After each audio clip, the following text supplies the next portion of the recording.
Meeting to order. We'll begin with roll call, and then we'll have a presentation from the Metro Water Services. Chair is here. Druffel, here. Glover, not here. Hurt. Mendez, here. Pulley, he's in the building. Is he in the room? Ah, there he is. Okay, thank you. Pulley, Roten, Sledge, Suara, Syracuse, here. Toombs, here. Van Rees, here. Bircher, 1, 2, 3, 4, 5, 6, 7. That's a quorum. We have a quorum, so we can begin. And there's Mr. Roten. Welcome. With that, I would invite Mr. Potter just to give us an update on good news about recycling and anything else you want to tell us. Mr. Potter? Good afternoon, members of council. Scott Potter, Director of Metro Water Services. I'm going to give a little bit of an introduction, and then Mr. Honeysucker will give a operational update, and perhaps has Sharon arrived? And Sharon Smith will talk about recycling and encouraging people to be careful about the cross-contamination of recycling and garbage now that we're going to restart recycling on tomorrow. So just to refresh what our overall goals have been in the last several months, my focus and Amanda Deaton-Moyer's focus from the financial perspective has been to reduce the ability for Red River to place us in an untenable position. And I think we're getting relatively safe along that line. Through John's leadership and management, we've gotten, I think, a lot of the operational efficiencies improved. We've gotten some more of the trucks back from repair. Red River, I'll give them a little bit of credit on their improvement, on their performance, although I won't give them a lot of credit on their improvement. Sharon Smith specifically is working on what we're calling the absolute worst case scenario planning. If we find ourselves without a contract provider, that planning is ongoing. We've got emergency contracts that we could implement, I think, relatively quickly. So if bad things start happening as far as contract provision and response, I think we've got a couple of contractors lined up that can respond quickly if we need them. We have the two contracts that are going through the procurement process right now that were already in process associated with the annexation and the increase in trash pickup there. That'll give us a lot more flexibility on not having all of our eggs in one basket regarding Red River. We got an update today from General Services Fleet about the fiscal year 22 new truck purchase. We've got specific POs in place and hopes that some vehicle deliveries will start to commence, and that will give us great flexibility if we get those new trucks that are going to be arriving. So I feel better about any kind of a short-term disaster befalling us, and I feel much better about our ability to reinstate recycling and not compromise our obligations on trash pickup. So that's kind of my summary. I'm going to let John add anything he wanted to add, and then Sharon can talk about recycling. Thank you. Good afternoon, John Honeysucker, Assistant Director, Waste Services. As you know, a lot of you have sent me emails, and I'm going to address the concerns that we have with the dumpsters and a lot of the communities that are having challenges with that. That is a part of what we're working on right now to get the front. That's on our front end loaders right now. We're down to one, and we're working diligently to try to get others out of the shop right now. We're kind of piecing things together, working along with General Services to try to expedite that. You will continue to receive complaints and concerns about those right now. What we've done is divided it up into 3 shifts. We're going to try to push this as much as possible to try to catch up. Are we behind? Yes, we're absolutely behind. And we're working hard. For the ones that have excessive trash that is on the ground next to the dumpsters, we've implemented a team to go out with the rear loaders to pick up that trash off the ground. So once the truck does come by and pick it up, they won't have to fill it right back up with that additional overflow that was on the ground next to the dumpsters. Other than that, we're prepared tomorrow and excited that we are We'll have our recycling back up and running. The crews are ready to get back on their regular routine of doing that. And with that, I'll open the floor. But I would want to take a moment to acknowledge my team, my staff at Waste Services. They have done a phenomenal job. They get out on Saturdays and Sundays. They go the extra mile to make sure the convenience centers have rear loaders there to help with the overflow of cardboard and or recycle. So they have been getting a lot of compliments from your constituents. I appreciate how kind your constituents are being to the workers that are out there. So with that, I know we have some questions, Chair. So. Thank you. Mr. Bradford. Thank you, Chair, for recognizing me, even though I'm not on Budget and Finance. So one question I want to ask, and it needs to be asked. I have communities that are HOAs that are NDUSD. Their property taxes are going to pay for trash pickup, and they're not getting it, and they're having to resort to paying additionally for a private contractor to come out and clean their trash. In some instances, they spent over $1,000 since this has started. So is there any plan from Metro to reimburse these taxpayers who are now paying double for the trash service? Councilman, I agree that they should not have to pay double. The procedure to do that may be complicated. Worst case scenario is we come to council with a resolution or an ordinance of some sort that provides the mechanism to do that. But I fully support your position. It's not fair to pay twice. And if we can do it under the existing rules we have, we'll go ahead and do it that way. If we don't have that mechanism available to us, we'll bring y'all a plan to do so. I appreciate that answer, and I'll let other people on this committee, if they have questions, go before I ask any more of mine. Thank you. Thank you. Councilmember Parker. Thank you all for the update. So specifically on because I've been getting the emails that Mr. Honeysucker mentioned from HOA residents. Can you just give me an idea of how many front loaders would be, reasonable to have, and then in an ideal world, how many front loaders would we have? Councilman, in an ideal world, we'd like to have 10 operating front loaders. We would love to have 10 that we would have in place, because I just want to share with you, when you have a front loader, it's not the way it's gauged on the life of the equipment. It's not whether it comes in for that first shift and stop. In the situation we're in right now, that front loader is not just working one shift, it's working 24 hours a day, 5.5 days a week. So that's putting a lot of hours on that particular. So what's happening is it's wearing it down twice as fast versus a normal life of a front loader. And you might have mentioned this, and I might have missed it, but is there any relief coming there? Is this the rental equipment that I know you've been working on procuring? Is that going to include another front loader or more than one front loader? We actually have 3 rental front loaders right now, and they're down. Mm. Oh. Well, let me just tell you, with full transparency, one was involved in a wreck today, so it has to be assessed. And we have 2 others. When you get these rentals, they have to be maintenance based off of a set amount of hours used. So once they hit that set number of hours, we have to stop using it and turn it in based off of the contract that we signed or based off the guidelines of that rental agreement. So those are in for little things such as the tires or fluid leaking. We have to look at that because we don't want to keep driving it and cause damage to something that we don't own. That makes sense. And I'm just curious, do we have, like, when we take for that kind of specialized equipment, are we able to handle that with our Metro staff mechanics or water staff mechanics, or are we taking that to the Firestone part of the Firestone deal, or how is do you know? That would all go through general services and the fleet. They would have to then disperse it out to the actual manufacturer for them to service the trucks. Okay, excellent. Thank you for that update. Thank you. Councilmember Druffel. Thanks, John.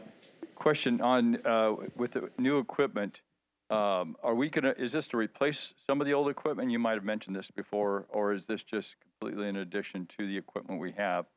And after it's all said, how many trucks will we have? You said you need 10. How many will we have at that time?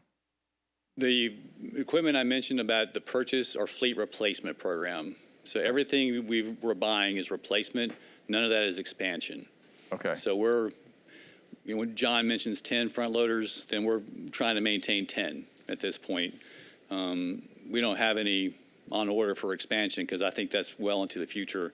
Once we fill our quota, essentially, we'll start looking at expansion. So these are all replacement vehicles. So and these trucks can be repaired, will we have 10 at that point? Between the new vehicles as they arrive and fleet and general service fleet efforts, we'll get to 10 eventually, but fleet is still facing that part shortage, and they're facing the bay shortage and the staff shortage. So, and we're also in competition with our other friends in Metro, police and fire, and their heavy gear, as well as the non-Metro population out there that needs their trucks repaired. So the message there is that I think fleet is doing everything they can to restore the vehicles to service. We're just facing a very difficult situation for those three shortages. Yeah, the second question was on staff shortage. You intimated already that. Will we have enough staff to actually accommodate? That's a really long answer. I'm going to try to kind of just summarize it. Right now, if you're a diesel mechanic and you're certified and you have your own set of tools, you can pretty much name your number. So we're in competition with the heavy fleet repairs that we are contracting with. So the private sector is going to have a little bit more flexibility on their compensation packages, and I think they're being a little more aggressive than we're able to be. And secondarily, there's just not a whole lot of unemployed diesel mechanics with tools. So that market's tough right now. And it's not just that market. It's if somebody can repair something with their hands, that person's in demand. Okay, thanks. Thank you. Any other questions from committee members? Yeah, sure. Otherwise, thank you. Mr. Potter? Sharon wants to talk a little bit about recycling, and I've got one more thing to close with. Okay.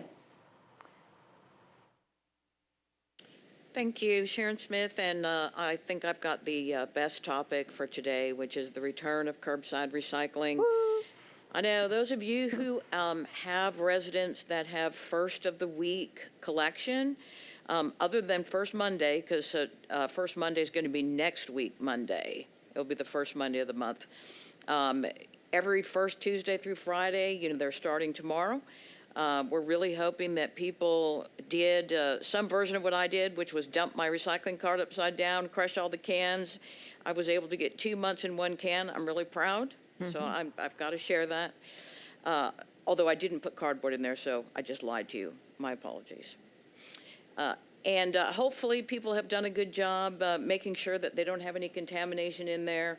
We are going to have to be a little careful around contamination because, we pay basically twice as much for picking it up and disposing of it. So I'm hoping that people left their lids down and things like that so that we have good, clean recyclables. But please make sure that your constituents know. I mean, we've tried to put a lot of information out there letting people know that it's restarting, but we want tomorrow to be an exciting day with a lot of carts set out and a lot of happy people getting that material picked back up. So appreciate everything you all have done to get the word out, get people to go to the drop-offs. And even though this was kind of a difficult 6 weeks, I have high hopes that we're going to be in a much better spot going forward. So thank you. Thank you. And can you real quickly run through the list of what is recyclable?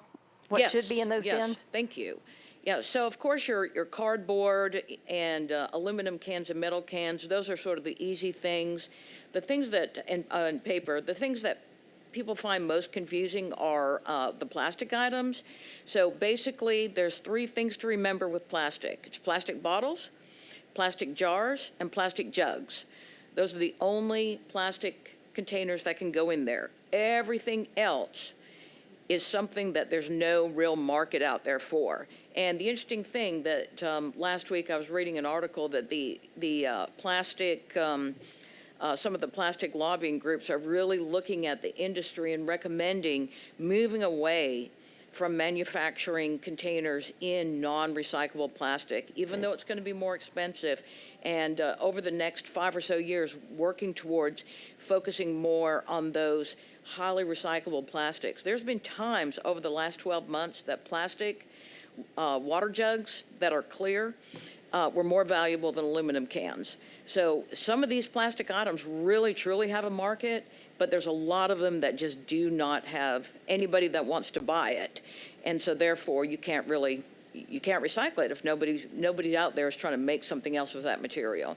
But people can also go to our website, recycle.nashville.gov, and use the Waste Wizard or download that on their phones. That Waste Wizard has seriously helped us reduce contamination in Nashville, and we really want to encourage people to look at that, sign up on the calendar so they get their email reminders, and get their cards out. Thank you very much. Mr. Potter. And I wanted to conclude with a legal update perspective. I think Metro Legal is pursuing as aggressively as they can the options available to us under the bankruptcy proceedings. I really don't think we can do much more than we've done, but I do think we've taken as aggressive stance as we possibly can. And for those of us who don't know anything about how bankruptcy works, can you tell us, I know that we've done something that enables us to hire other companies, which is helpful. Is there any other thing else we as laymen might want to know that we can pass on to our constituents? You know what? There are attorneys probably in the room that can give a better explanation to that. That's one thing that I don't even play one on television, so Okay. I really don't want to take that opportunity. Fair enough. Don't want to put you in an awkward position. Mr. Parker. Thank you for recognizing me again, Chair. Director Potter, just circling back to what Councilmember Bradford had brought up, I think if we're going to look at on the back end reimbursing HOAs and whatnot, is there any way that rather than doing that, we could do an emergency contract with someone who could just go address those delayed pickups rather than all that, dealing with various HOAs? What we're finding is that availability is tenuous and extremely expensive. So we're trying our best to avoid the extremely expensive part of the emergency contracting. We've got it ready to go, and I think I can call the cavalry pretty quickly if I need to, but that's going to come with a pretty significant price tag. Understood. Thank you. We appreciate you looking at all the options. Anything else? Mr. Bradford, did you have another question? You're good. Okay, great. Thank you. Thank you so much for the report and keeping us up to date. We appreciate all the work y'all are doing to get us where we need to be. Okay, with that, I will move on to the regular Budget Committee agenda. We'll begin with items on consent. I'll read through the bills that are on consent and let me know if anything needs to be pulled. Currently, those are resolutions RS 2022-1359, Resolution 1360, 1361, 1363, 1367, and one bill, BL 2022-1075. Do any of those need to be pulled off of consent? All right, I'll read through the captions, and if you hear something that you need to pull afterwards, we can do that as well. So beginning with RS 2022-1359, sponsors Allen, Parker, and Welsh, approves an amendment to a grant contract for constructing affordable housing between the Metro Housing Trust Fund Commission and New Level Community Development Corporation. RS 2022-1360, sponsors Allen, Evan, Welsh, and Bradford, approves a comprehensive opioid stimulant and substance abuse site-based program grant from the U.S. Department of Justice Programs to the Davidson County Sheriff's Office to serve men with histories of substance abuse disorder who are housed in DCSO facilities during their period of incarceration and upon reentry into the community. RS 2022-1361, sponsors Allen and Bradford, approves a major cultural institution grant from the Tennessee Arts Commission to the Metro Nashville Arts Commission to provide general operating support. RS 2022-1363, sponsors Allen, Withers, Welsh, and Bradford, approves a Davidson County Cemetery Preservation Plan grant from the Tennessee Historical Commission to the Metro Historical Commission to provide for a comprehensive countywide cemetery preservation plan. RS 2022-1367, sponsors Allen, Evans, and Bradford, approves a Partners in Protection Shelter Program participation agreement for discounts between the Metro Board of Health and Boehringer Ingelheim Animal Health USA Incorporated to offer discounted vaccines and medicines for shelter animals at Metro Animal Care and Control. And one bill on Consent is BL 2021-1014, sponsors Sledge, Allen, Withers, and Lee, approves a lease agreement between the Metro Board of Education and Cameron College Prep. That's one more on consent. BL 2022-1075 authorizes the Director of Public Property to transfer to Hoosier Capital LP any remaining interest Metro government may have in an unnumbered alley and unnumbered strip of property. Let's see, I believe that I have included one bill on consent that is not actually on consent. That's 1014. So let me read the list again. RS 2022-1359, 1360, 1361, 1363, 1367, and BL 2022-1075. Do any of those need to be pulled from consent? Seeing none, is there a motion to approve the consent agenda? Been moved and seconded. Any discussion? All those in favor? Any opposed? Consent agenda is recommended, 10 in favor, 0 against. Now we'll move on to items not on the consent agenda, beginning with RS 2021-1303, sponsors Tomb, Hurt, Taylor, and Hall. This requests the COVID-19 Financial Oversight Committee to appropriate not less than $70 million in the American Rescue Plan Act funds to the Mayor's Office of Economic and Community Development for economic development in disadvantaged communities, with particular emphasis on Bordeaux and North Nashville, and for funding of the National Business Recovery Fund. Councilmember Toombs. It's been moved and seconded. Councilmember Toombs.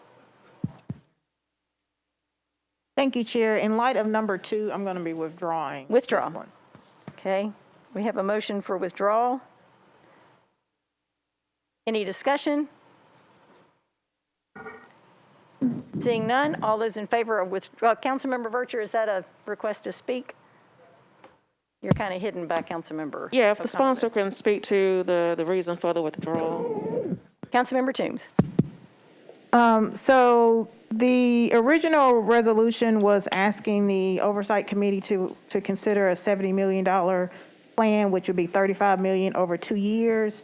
The number 2, Resolution 2022-1356, actually worked with Director Pogue on his small business plan, and what was presented to the Oversight Committee was a $20 million plan. So in light of the second plan that was worked through with Director Pogue, I'm withdrawing the original one.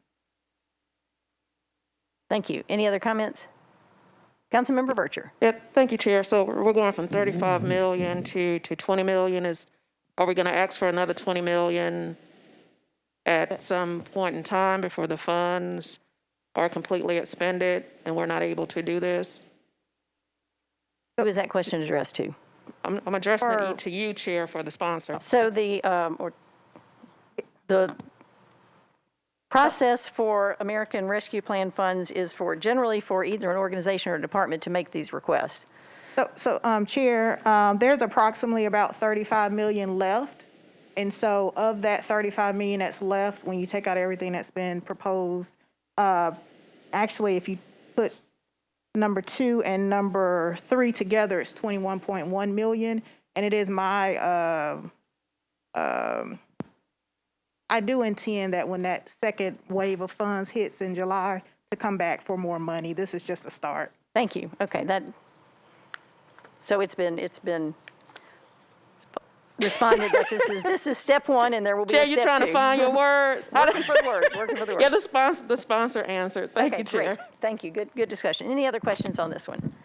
Seeing none, we are voting on the motion to withdraw. All those in favor? Any opposed? We recommend withdrawal, 10 in favor, 0 against. Next is RS 2022-1356, sponsors Gamble, Johnston, Toombs, and others. This appropriates $20 million in American Rescue Plan Act funds to create a Nashville Small Business Recovery Fund. Councilmember Gamble.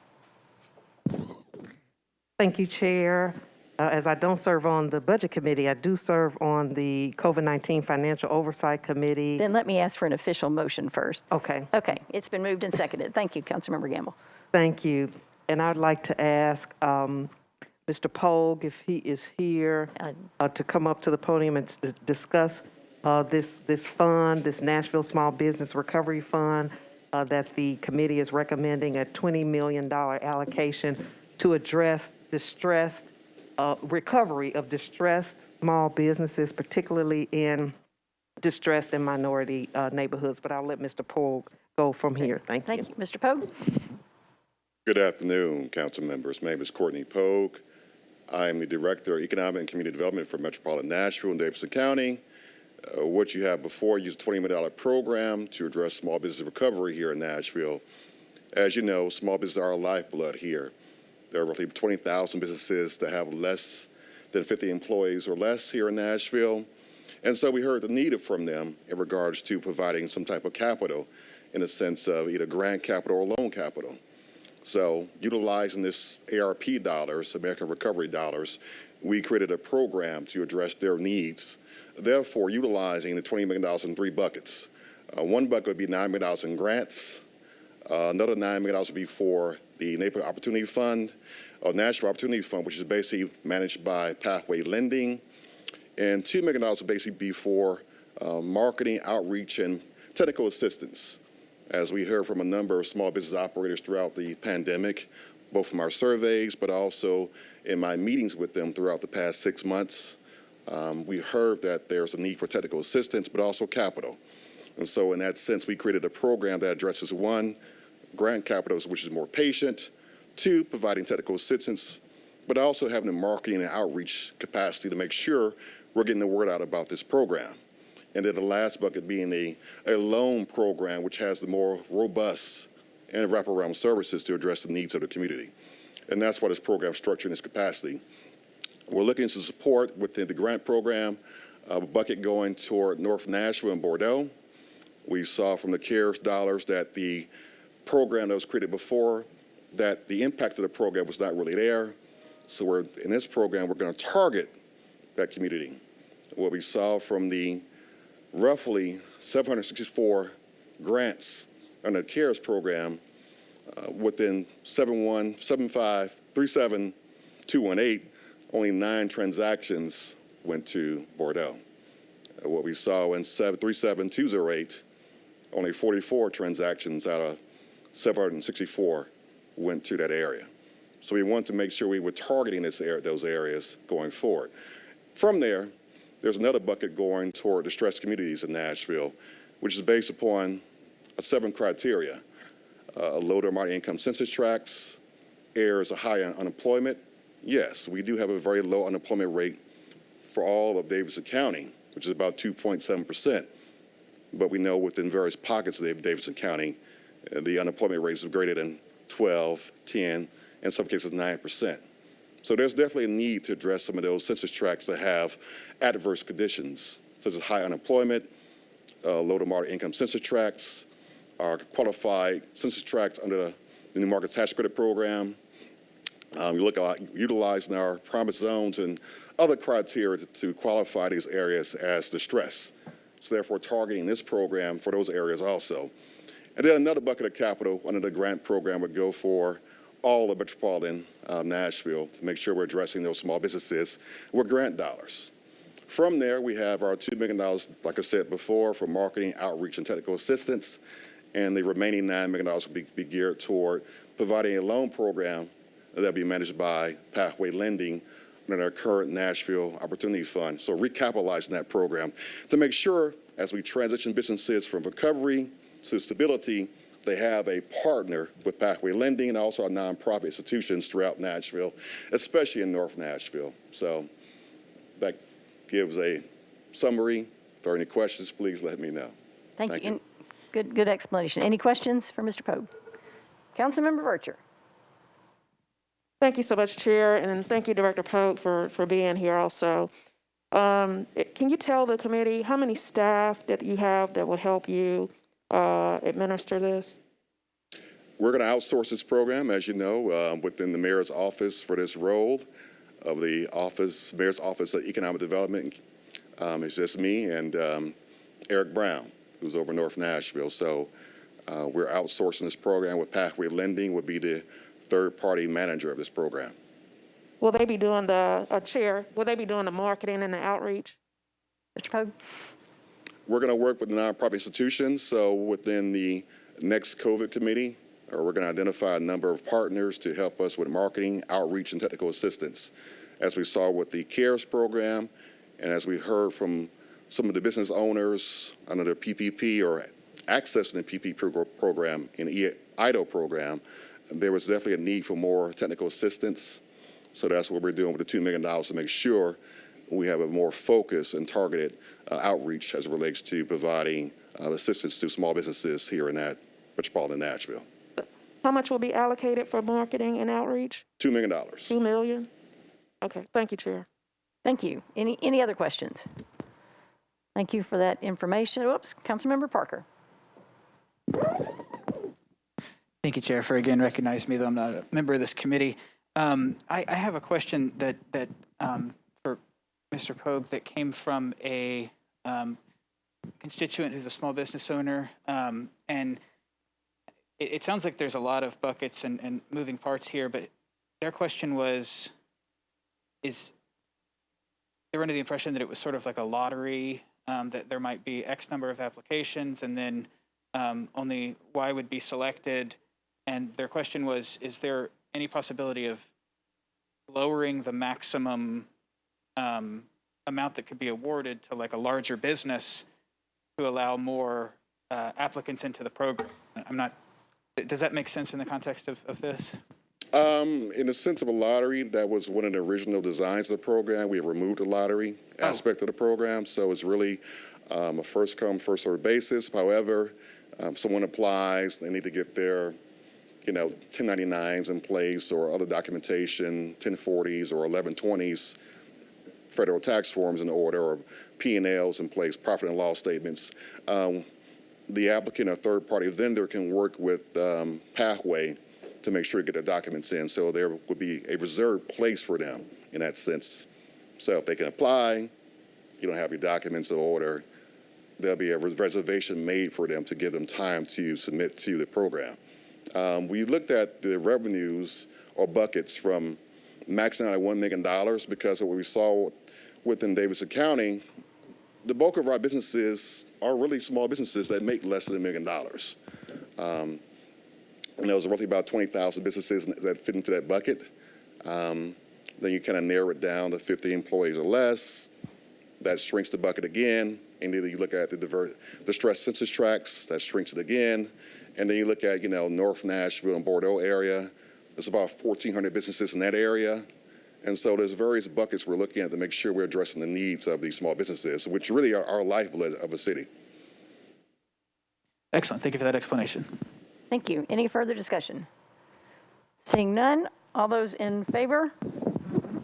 What, was there a proposed substitute? Yes. Thank you. Councilmember Gamble. Back up. Yes, there is a proposed substitute that I'm going to ask Mary Jo Wiggins to please explain. All right, Ms. Wiggins, can you explain the substitute, please? Yes, thank you, Chair. There is a housekeeping substitute. We noticed some typos, unfortunately. The loan fund that Director Pogue referred to is the Nashville Opportunity Fund, and in the original resolution, it said neighborhood. We also noticed a typo in county. So it was really just some typos, but mostly just, it's the Nashville Opportunity Fund and not neighborhood. Thank you. Can I have someone move the substitute? I think it's been moved and seconded. Any further discussion on the substitute?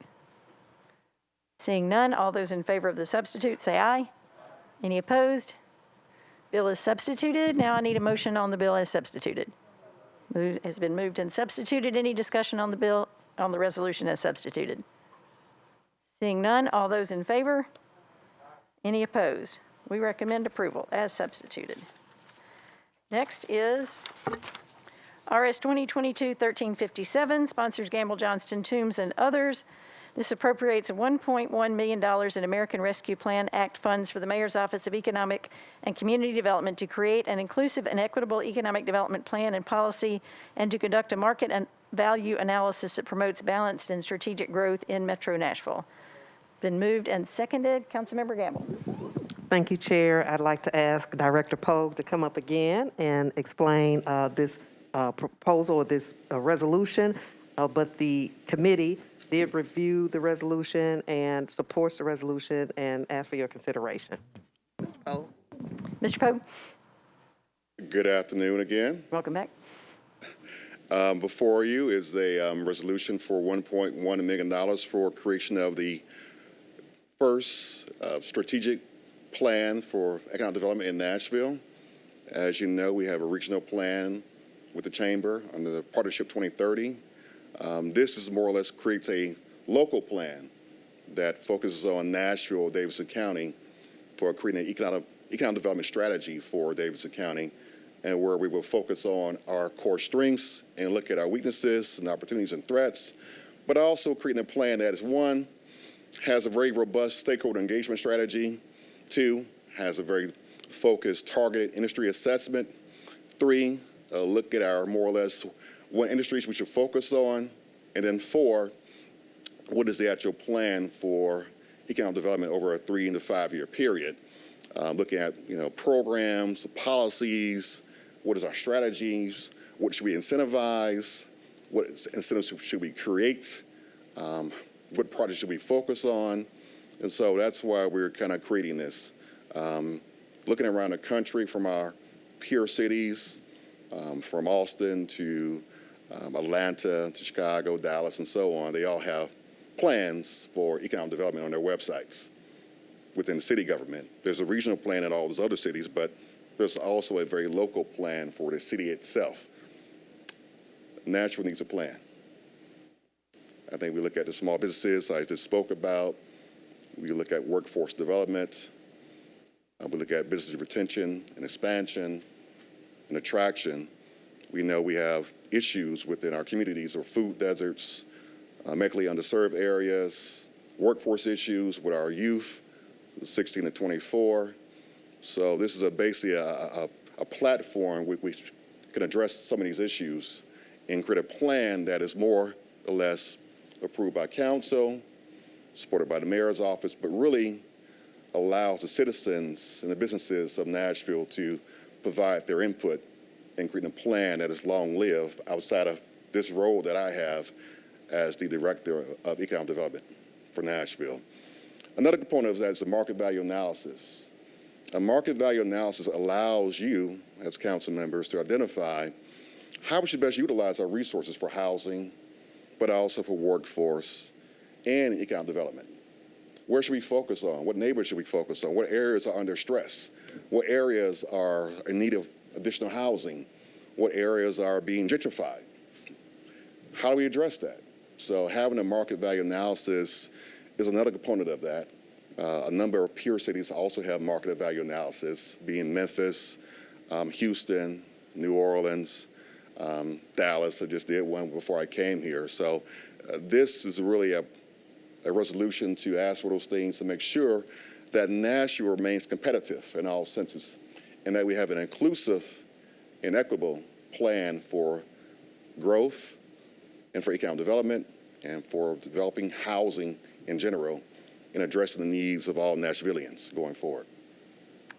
Thank you. That's a great explanation. I would like to throw out at the 11th hour, Mr. Pogue, I sent you a potential amendment to Exhibit A based on the conversation that you and I had about things you've talked about like housing and food deserts and community value issues that I would love to see explicitly listed as one of the end products in the plan. And so I'm not sure if you've had a chance to look at it, so I'm not going to offer that amendment to this group, but I am going to try to offer it as a late filed amendment tomorrow. So I just make this group aware of that and ask Mr. Pogue if you can bleed on it when you get back and make sure that we got something good. I'm just adding a few words to Exhibit A about just also including things that you talked about like housing and food deserts. Right now, I just want to make sure that in the studies that are done and the community engagement that we talk not only about business but also about what the community values, because that comes up every time we talk about that. So I just throw that out there and I'll talk about it more tomorrow, but I would welcome your feedback on that if you found it in your email box. Councilmember Hurt. Yes, I just wanted to stand and say how delighted I am to see something like this to come forward. There have been many studies done, especially in that North Nashville community, for nothing to actually come to fruition. And typically we have gone outside of the city and out of the state to get people to come in and study. But to have one that is homegrown and utilized by its people and is for the people, I think is very, very promising. And I'm so happy to see something like this come forward, and I'm definitely asking for support on this particular legislation. Thank you very much. I agree wholeheartedly. Any other comments or questions? Councilmember Vercher.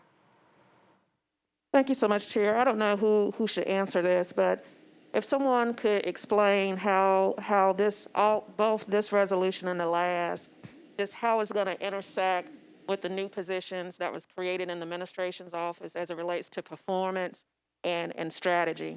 The reason why I've been asking these questions on these two pieces of legislation, for those of us, when we did all the work with the EBO that stretched across 15 years of Metro government, and we end up with the end product that we have now, we know that when we don't appropriate additional resources beyond what it takes for the actual program and the plan and so forth, it takes it much longer to come through fruition.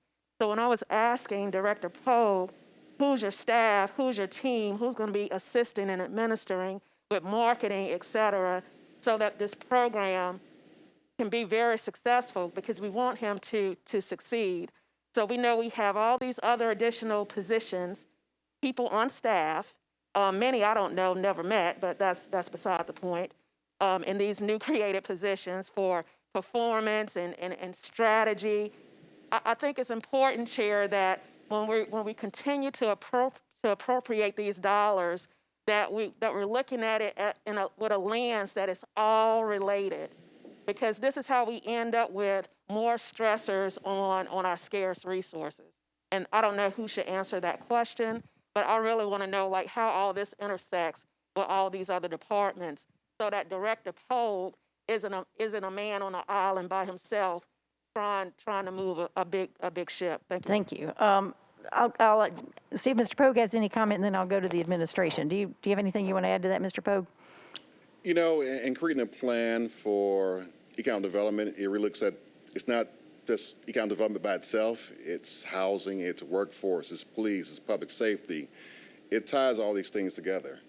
And that's why we're looking at creating this first plan for Nashville, to really understand how we can link all these things together in the sense of our needs, our limited resources, and how we best focus these resources within the community and utilize them for the needs of the community, not just for economic development, because we know, yes, so there may be need for a grocery store in one community, but in another community may be public safety, or another community may be housing in a sense. So this is really combining a plan and policy for economic development, but also utilizing the market value analysis to really understand how we best tie economic development and housing and other aspects that make a holistic community or Nashville strong going forward. Thank you. Anyone? Mr. Jameson. Thank you, Chair Allen, and thank you, Councilor Vercher. Since I had never served on the Metro Council, the ECD office was always two people. We could always use more, and I wish we could have a much larger staff. In this case, the performance management team that's led by Diego Aguarte does have an important partnership with Mr. Pogue's office in measuring demand and performance outcomes. A lot of that is during implementation and after implementation to make sure it's going as planned. In these particular two cases, however, I hope you'll notice that we're not tasking the ECD office alone. In both instances, they do have outreach with consultants intended for the design and implementation, including through pathway lending. We know it's a big task. We know Mr. Pogue is certainly up to it, but we're making sure that he does have the assistance so that this is effective in both programs. Thank you. Councilmember Vercher. You wish to speak again? Thank you. Thank you so much, Mr. Jameson. So, Chair, are we looking at a time frame? Are we looking at 18 months, 24 months? I believe this is a year. Isn't it spelled out as a year, Mr. Pogue? typically create a plan between 9 and 12 months. So from there, you have your recommendations.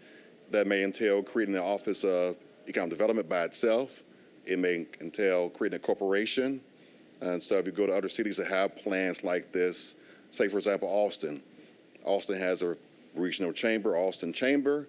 They have a Austin Office of Economic Development, and they just created an Austin Office of Corporation for Economic Development, which does something totally different than the actual entity itself within the city government. So that seems to be the model that's taking place. Dallas just created their own structure like that. So from 9 to 12 months, hopefully within the next 9 months, we'll have a plan that lays out a number of strategies and also goals that could be implemented over the next 1 year, 3 years, and 5 years. That's how these plans are created. So there are short-term goals, there are midterm goals, and there's long-term goals.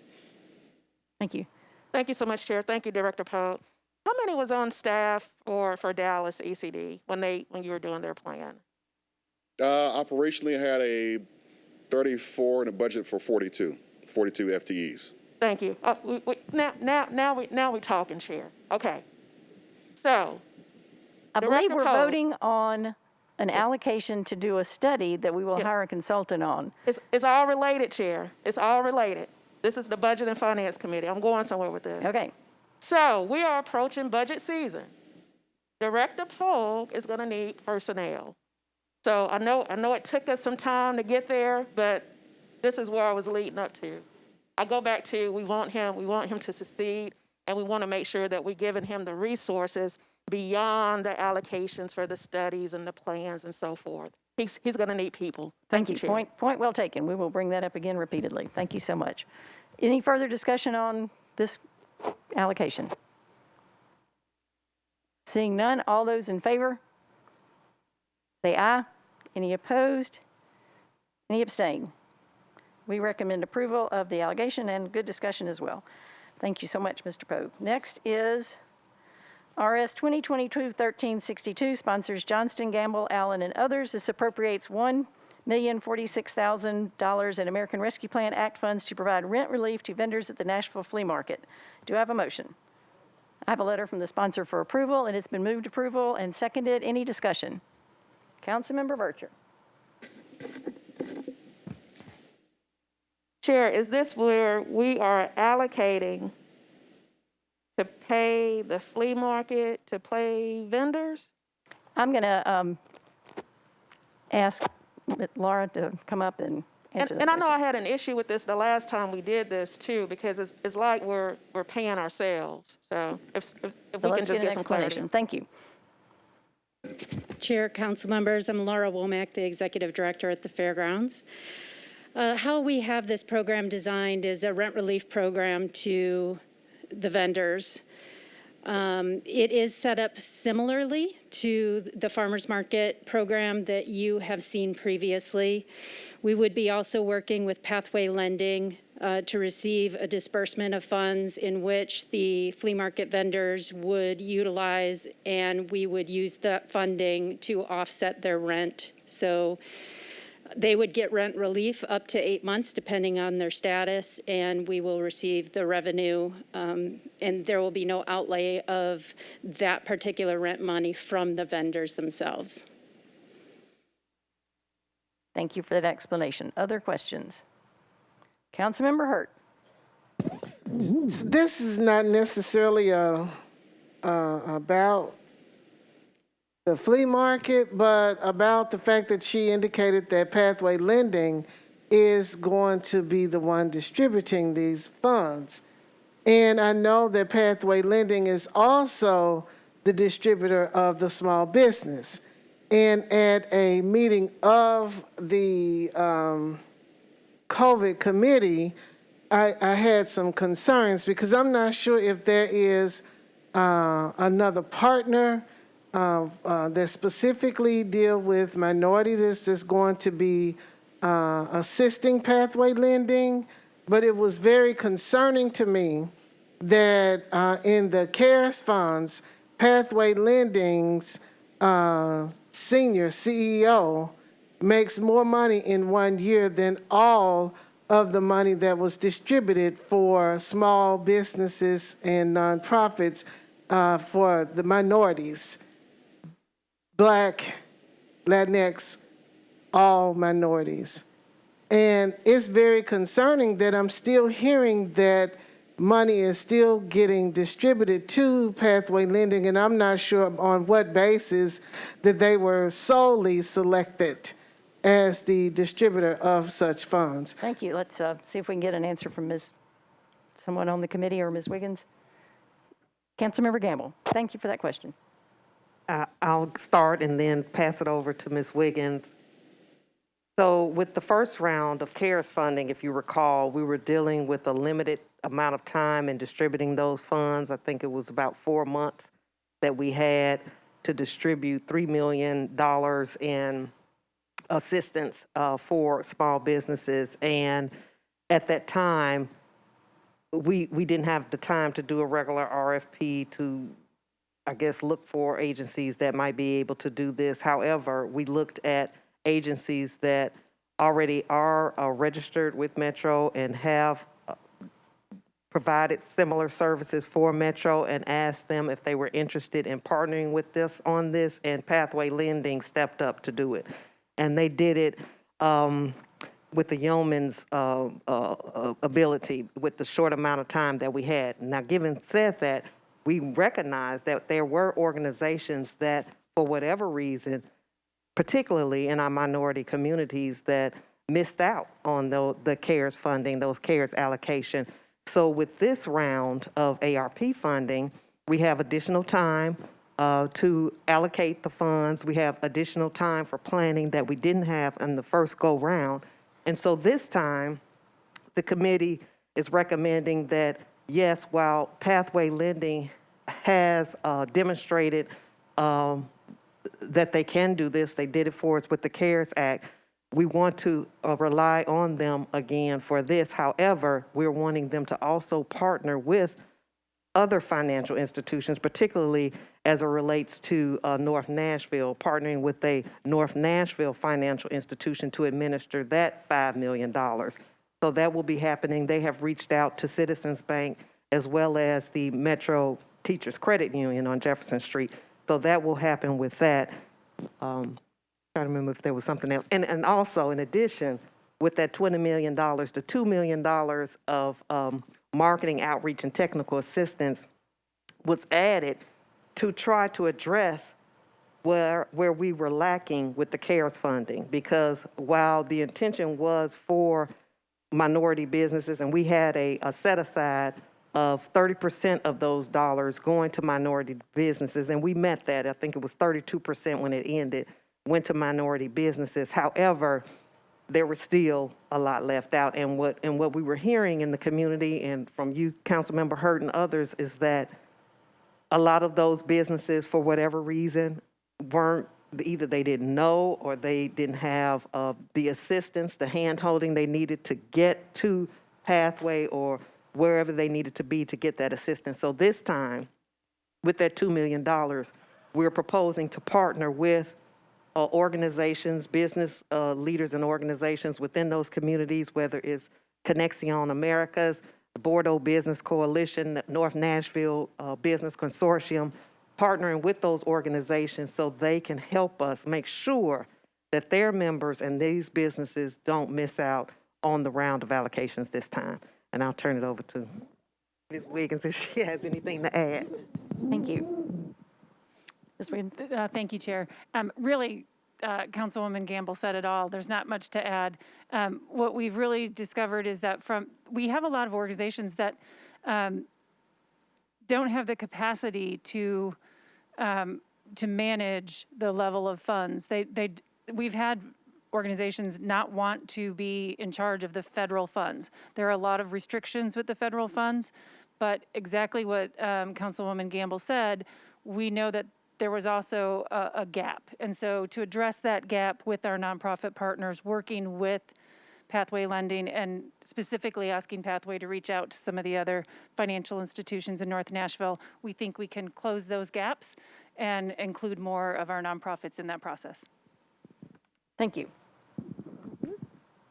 Councilmember Hurt. Thank you very much. That's the reason why I asked, is because they don't have the capacity. And in situations like this, it offers the opportunity for there to be capacity building. So pathway lending can work alongside Metro Teachers Credit Union or some other, the North Nashville Consortium or Board of Business Coalition, all of them to help build that capacity, because I remember when Southeast Financial got started itself, and they were able to build, and they then branched off to do a business as pathway lending. So I think those same kinds of things need to be offered in all of our communities. So I'm very happy, again, to hear that we are reaching out and across our community at large. Thank you for asking that question and allowing us to learn what's going on there. Any other questions? Seeing none, all those in favor, say aye. Any opposed? 1. Thank you. Any abstaining?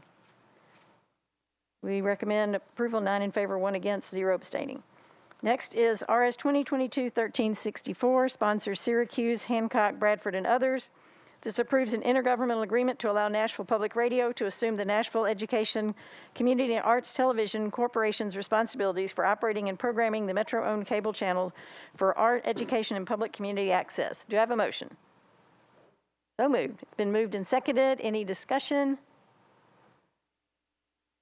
Seeing none, all those in favor? Any opposed? We recommend approval. 10 in favor, 0 against. No abstentions. Next is RS 2022-1365, sponsors Allen and Evans, approves a contract between Metro Government and Axon Enterprise to provide taser cartridges and accessories for the Metro Nashville Police Department. Do I have a motion? From the committee. Got it. Moved and seconded. Thank you. Any discussion? Councilmember Mendez. I'm not sure who this question is for. I did notice when I was doing some independent research about license plate readers that this company, I think, is a LPR vendor also. And I think the vote's got to be yes because it's single source anyway, but I'm at least curious to know whether they're an LPR vendor also. Mr. Jameson, are you? Oh, sorry. I don't know if Axon is also an LPR vendor. I see Commander Gilder in the back, and he may have some additional information. Commander Gilder, thank you for being here. Hi, thank you. I have no knowledge of them being in the LPR field. They may be, but I've never heard that. All right, thanks. Thank you. Any other questions? Seeing none, all those in favor? Any opposed? Any abstain? We recommend approval, 9 in favor, 0 against. Relevant question. Next is RS 2022-1366, sponsors Allen and Evans, approves a Homeland Security grant from the Tennessee Emergency Management Agency to the Office of Emergency Management to fund cost related to addressing identified planning, equipment, training, and exercise needs required to prevent, respond to, and recover from acts of terrorism. Do I have a motion? It's been moved and seconded. Any discussion? Seeing none, all those in favor? Any opposed? Any abstaining? We recommend approval, 9 in favor, 0 against. Next is RS 2022-1368, sponsors Allen and Suara, or authorizes the Metro Department of Law to compromise and settle the personal injury claim of Janiqua Moore against Metro government in the amount of $12,000. Do I have a motion? Been moved and seconded. Any discussion? Seeing none, all those in favor?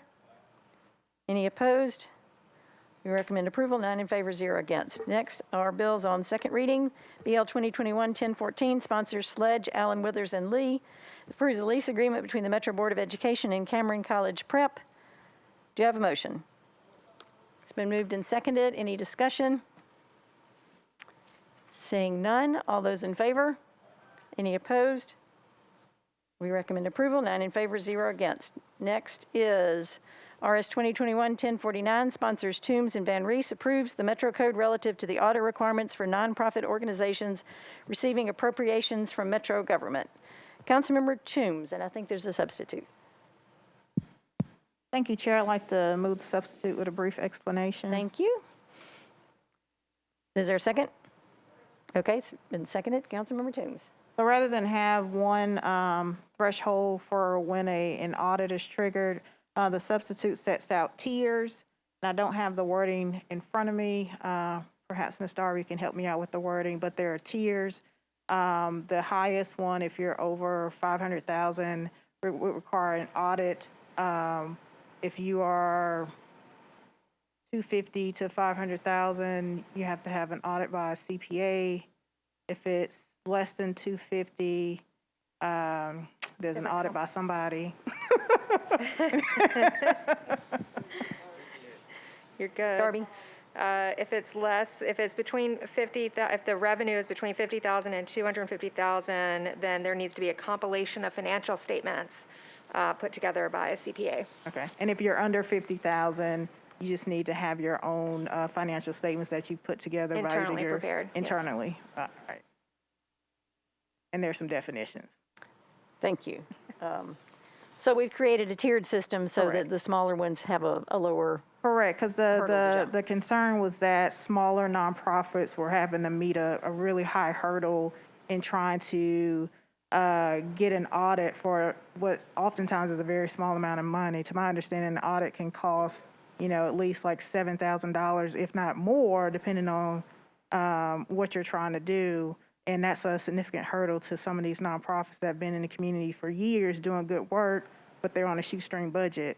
In order to get any money from the city, there's that financial barrier of having to pay for an audit. Great, thank you. I appreciate the work that's gone into this. Any other questions on the substitute? Seeing none, all those in favor of the substitute, say aye. Any opposed? Any abstentions? Substitute passes, 9 in favor, 0 against, 0 abstaining. Now we need to move the bill as substituted. Move for approval as substituted. There's a second? All right, then moved and seconded.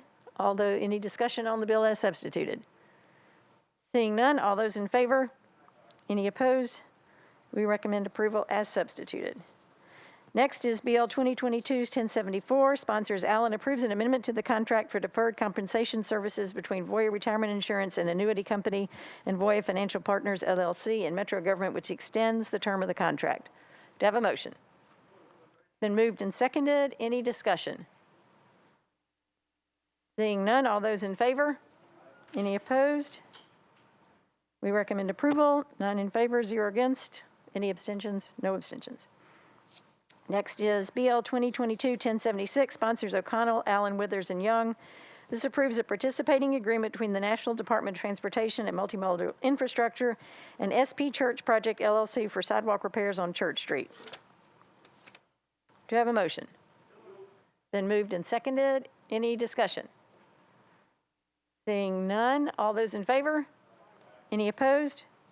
We recommend approval. 9 in favor, 0 against. That concludes the agenda of the Budget Committee. In 10 minutes, we will have the Joint Committee of the Budget and Planning Committees to talk about our CIB process. I encourage you to stick around even if you're on neither committee, because each council member is going to be asked to prioritize the items on the CIB, and so we need to come up with what system we intend to use this year. So if you want to have an opinion on that, please stick around.